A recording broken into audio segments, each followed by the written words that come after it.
Алматы сервис қызмет көрсету колледжі қашықтан оқыту технологиялары бойынша оқу процесін ұйымдастырудағы онлайн сабақ. Алматы сервисі қызмет көрсету колледжі арнайы пәндер оқытушысы Жаналиева Арайгүл Айтбазарова. Пән атауы тамақтану кәсіпорындарында өндірісті ұйымдастыру. 7-ші модуль емдік және мектеп оқушылар тамағын арнайы аспадық әдістермен орындау. Сабақтың тақырыбы балалардың тамақтануын ұйымдастыруға қойылатын санитарлық, эпидемиологиялық талаптар. Сабақтың мақсаты мектеп оқушыларының тамақтануын ұйымдастыру барысында санитарлық, эпидемиологиялық талаптардың сақтау ережелерімен таныстыру. Балалардың тамақтануын ұйымдастыруға қойылатын санитарлық, гигиеналық талаптар мекемелерде 2003 жылы 25 шілде номер 571 талапқа сәйкес заңға енгізілді. Балалардың тамақтануын ұйымдастыруға қойылатын талаптар ұсынымында санитарлық ережелер және талаптарына сәйкес ас блоктарын жабдықтау. Санитарлық ережелер нұсқасы бойынша талаптарға сәйкес балаларға арналған мекемелердің ас блогы бөлмелерінің жиынтығы жоба сыйымдылық есебімен анықталынады. Ас блогы негізгі құрам ыстық цех, салқын цех, ет балық өңдеу цехы, көкөніс өңдеу цехы және ыдыс жууға арналған бөлме. Ас үй бөлмесінде механикалық желдеткіштер болу қажет. Құрғақ азықтарға арналған тоғашқыштары бар қоймалар және көкөністерге арналған қоймалар болады. Қоймалар құрғақ, жақсы желдеткіштері болу қажет. Тамақтарды дайын өңдеу үшін электрлі жабдықтар және газды плиталар пайдалануға рұқсат етілді. Тотықпайтын болаттан жасалған сертификаты бар емалданған ыдыстарды қолдануға рұқсат етіледі. Балалардың тамақтануын ұйымдастыруға қойылатын талаптардың ұсынымында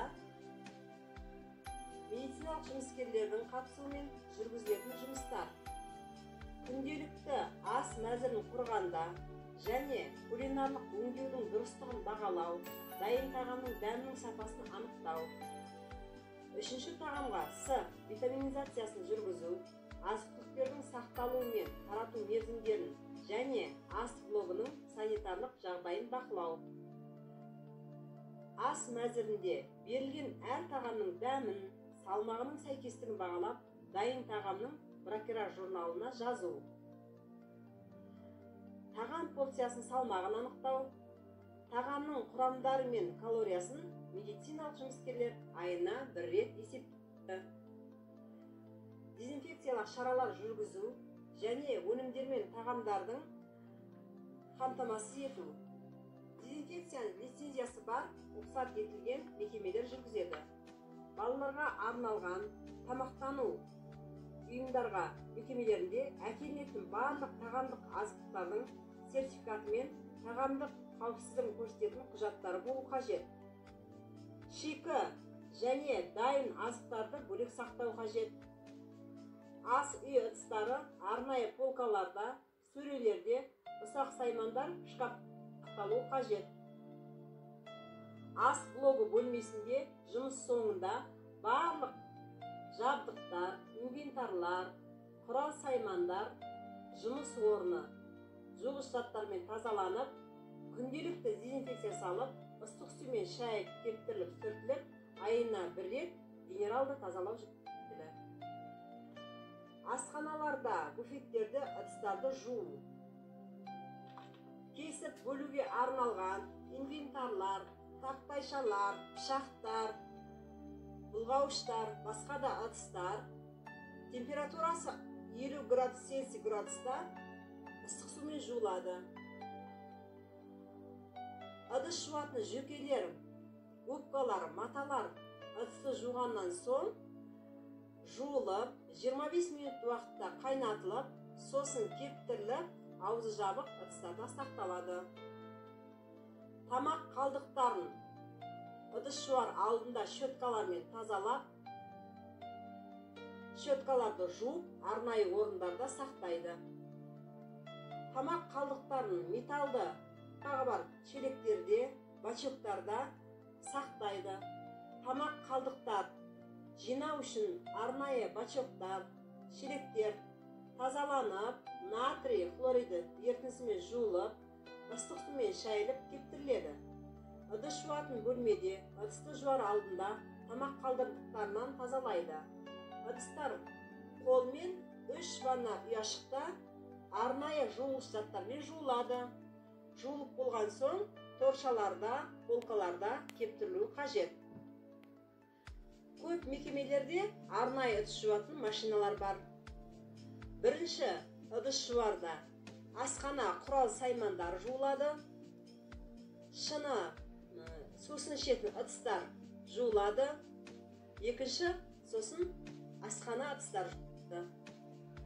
Балалардың тамақтануын ұйымдастыруға қойылатын талаптар ұсынымында ас блок мекемелерінде фаянсты, фарфорлы, тотықпайтын болаттан салған асхана ыдыстары қолдануға болады. Әр топқа жекелей ыдыстары болу керек және олар буфетте сақталуы қажет. Сонымен қатар пластмасса ыдыстарын, алюминий салған ыдыстарды және шетінде жарығы бар сынық ыдыстарды қолдануға тыйым салынады. Арнайы белгілері болу қажет. Ыдыстар пайдаланылған кейін ыстық сумен жуғыш заттармен жуылып, шайылып, сөрелерде кептірілу керек. Тез бұзылатын тағамдарды тарату және сақтау мерзімдері санитарлық ережелерге және нормаларға сәйкес қажет. Үй тапсырмасы. Таблицаны толтыру. Бұл таблицада кесетін тақтайшалар, пышақтарға, үстелдерге қойылатын талаптар. Асты дайындау кезінде бұл ережелер сақталу қажет.